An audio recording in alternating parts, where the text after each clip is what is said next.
नमस्कार। A1M के study centre में आप सभी को हार्दिक स्वागत है। आज हम लोग क्लास 8 के साइंस के जिस प्रकार से क्वेश्चन पूछता है उसी टाइप से हम लगभग सभी चैप्टर जो साइंस बुक का है उससे सभी चैप्टर से क्वेश्चन लेकर आए हैं। इसी प्रकार से तैयारी आप सभी को देखना है और तैयारी करना है।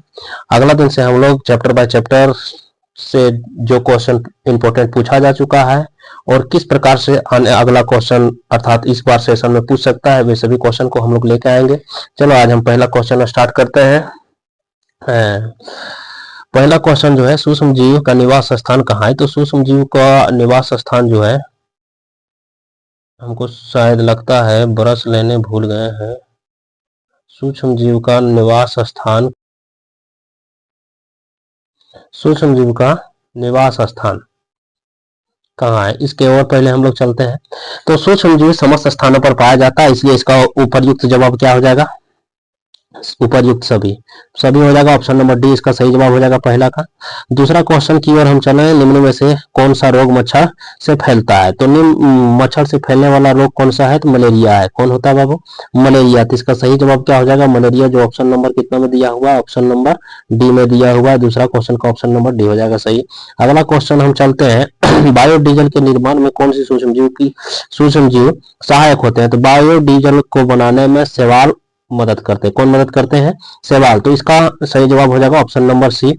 अगला क्वेश्चन की ओर हम चलें, क्वेश्चन नंबर 4 की ओर, निम्न में से सबसे बड़ी कोशिका किसे कहते हैं? तो सबसे बड़ी कोशिका शुतुरमुर्ग के अंडा को कहते हैं, जो ऑप्शन नंबर बी में तुम्हारा दिया हुआ है। तो इसका सही जवाब हो जाएगा ऑप्शन नंबर बी। अगला क्वेश्चन की ओर हम क्वेश्चन नंबर 5 की तरफ चलते हैं। 5 में क्या दिया हुआ? कोशिका के किस भाग में गुणसूत्र उपस्थित होते हैं? तो कोशिका के केंद्रक भाग में गुणसूत्र उपस्थित होते हैं। यह ऑप्शन कितना दिया हुआ है? ऑप्शन नंबर ए में। तो इसका सही जवाब हो जाएगा ऑप्शन नंबर ए। अगला क्वेश्चन की ओर हम चलते हैं, किस धातु की भौतिक अवस्था द्रव रूप में होती है? भौतिक अवस्था द्रव रूप में तो हम लोग सबको पढ़े, कमरे के ताप पर द्रव अवस्था में पाए जाने वाली धातु को हम पारा कहते हैं, इसलिए सबसे द्रव अवस्था में पाए जाने वाला पदार्थ कौन, धातु कौन सा हो जाएगा? पारा। इसका सही जवाब हो जाएगा ऑप्शन नंबर सी। सी सही जवाब हो जाएगा। चौथा क्वेश्चन की ओर हम 7वां क्वेश्चन की ओर हम चले, एक्सरे करने हेतु किस धातु का उपयोग किया जाता है? तो एक्सरे करने हेतु लेड का उपयोग किया जाता है, जो ऑप्शन नंबर तुम्हारा 4 में दिया हुआ है, अर्थात डी इसका सही जवाब हो जाएगा। अगला क्वेश्चन हम चलते हैं क्वेश्चन 8 की ओर। 8वां नंबर क्वेश्चन दिया, झारखंड में जादूगोड़ा में किस धातु की प्रचुरता विद्यमान है? तो झारखंड के जादूगोड़ा में यूरेनियम की प्रचुरता विद्यमान है, अर्थात यूरेनियम भारी मात्रा में उपलब्ध है। तो इसका सही जवाब हो जाएगा ऑप्शन नंबर सी, यूरेनियम। अगला क्वेश्चन की ओर हम चले, धातु का वह गुण जिससे उसे पीटकर चादर बनाई जा सकती है? तो इसका सही जवाब हो जाएगा आघात वर्धनीयता गुण, क्योंकि आघात वर्धनीयता किसे कहते हैं? धातुओं को पीट के चादर के रूप में परिवर्तन करना ही आघात वर्धनीयता कहलाता है।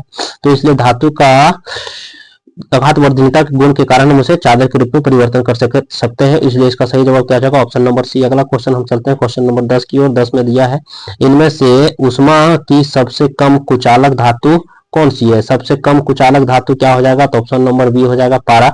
अगला क्वेश्चन की ओर हम चलते हैं क्वेश्चन नंबर 11 की तरफ। 11 में दिया हुआ है, निम्नलिखित में कौन सा घोल विद्युत का कुचालक होता है? तो विद्युत का कुचालक आश्रित जल होता है, आश्रित जल ऑप्शन नंबर डी में दिया हुआ है। तो इसका सही जवाब हो जाएगा ऑप्शन नंबर डी।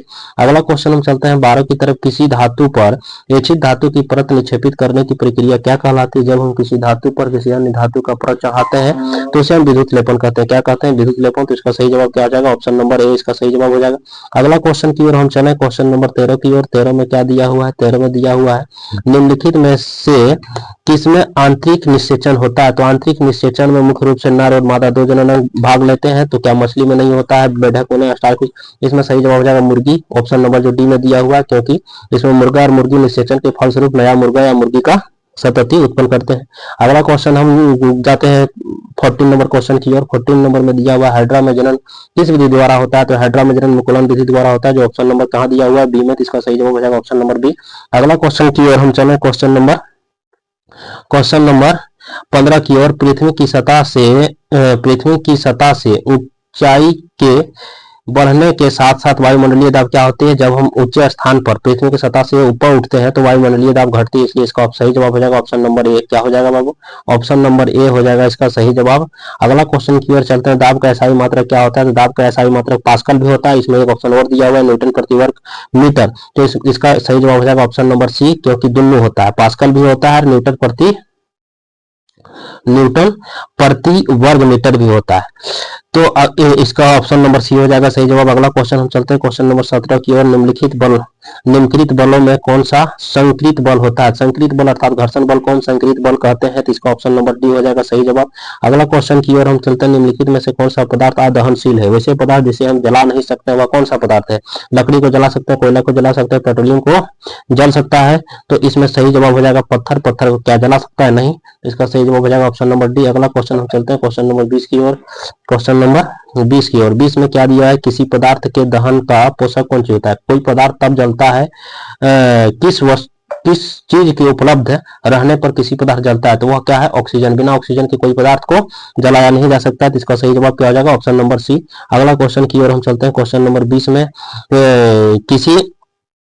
किसी ज्वाला का सबसे अधिक गर्म भाग क्या होता है? किसी ज्वाला का सबसे गर्म भाग अग्रभाग को कहते हैं, अर्थात इसमें सबसे क्या हो जाएगा? बाहरी भाग को क्या हो जाएगा?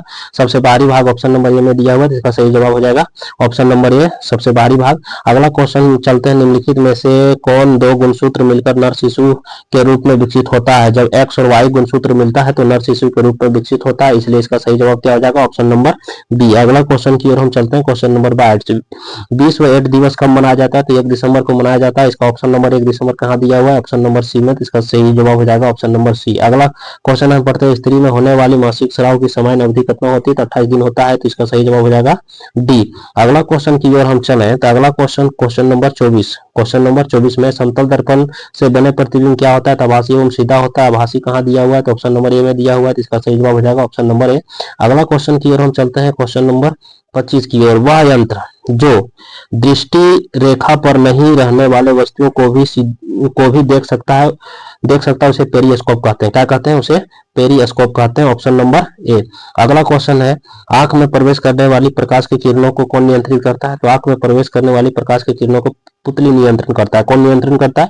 पुतली। तो इसका ऑप्शन नंबर ए में दिया हुआ है पुतली। सही जवाब हो जाएगा 26 का। 27 नंबर क्वेश्चन की ओर हम चलते हैं। 27 नंबर क्वेश्चन की तरफ। 27 में क्या दिया है?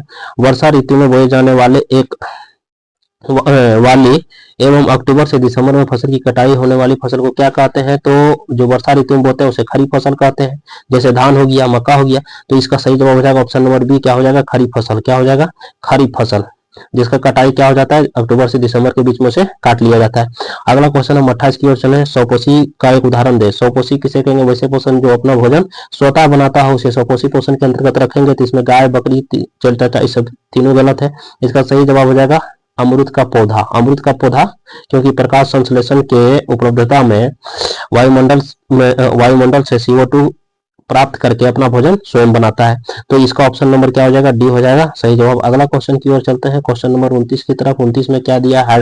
हार्वेस्टर मशीन द्वारा फसल की क्या किया जाता है? कटाई की जाती है। क्या किया जाता है? कटाई। तो ऑप्शन नंबर कहाँ दिया हुआ है? तो ऑप्शन नंबर 3 में दिया हुआ है। कहाँ दिया हुआ है? ऑप्शन नंबर सी में दिया हुआ है। इसका सही जवाब हो जाएगा कटाई। ऑप्शन नंबर सी।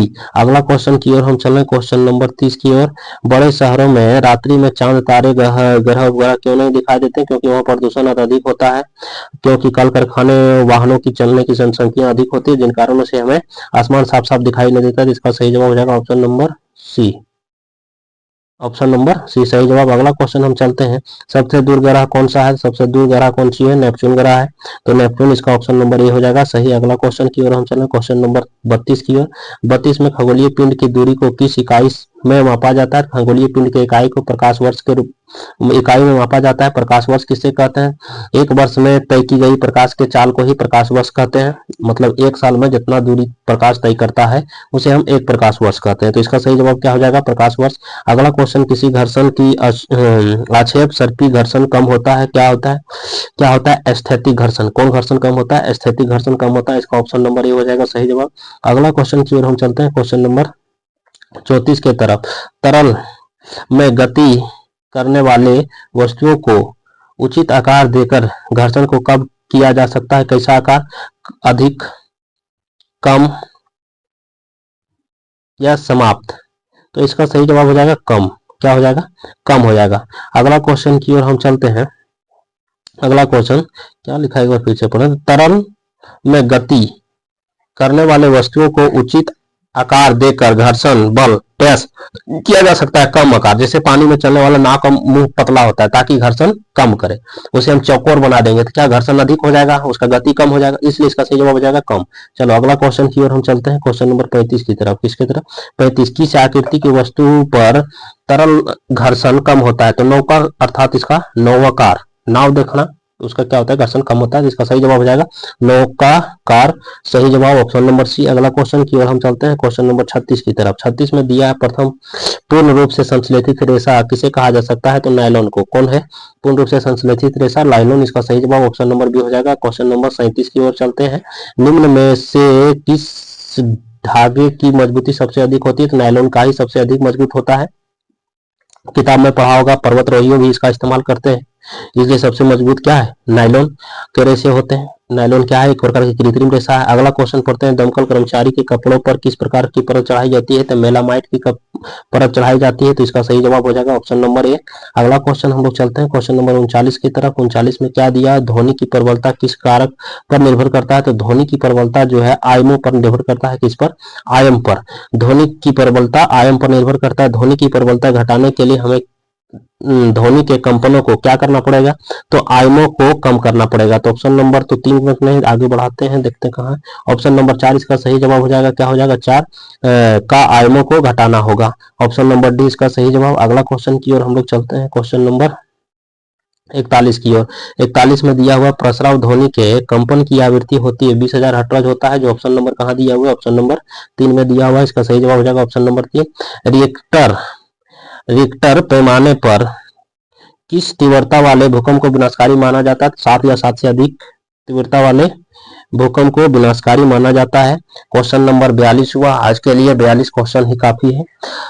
धन्यवाद। अगला दिन से हम लोग प्रॉपर क्लास लाइव लेके आएंगे। क्लास जो लाइव का समय रहेगा शाम 7 बजे से 7:30 बजे तक, आधा घंटा क्लास 8 के लिए। और इस क्वेश्चन का यदि पीडीएफ चाहिए तो हमारे Telegram channel A1 MK study centre को जाके ज्वाइन कर लें। इस यूट्यूब चैनल के मेरा डिस्क्रिप्शन में टेलीग्राम चैनल का लिंक होगा, वहां से जाके ज्वाइन कर लें, या टेलीग्राम में जाके A1 MK study centre search करें, वहां टेलीग्राम चैनल मिल जाएगा। धन्यवाद। आप सभी के दिन शुभ हो। कल हम लोग फिर से लाइव क्लास में मिलते हैं 7 बजे शाम को। जय हिंद।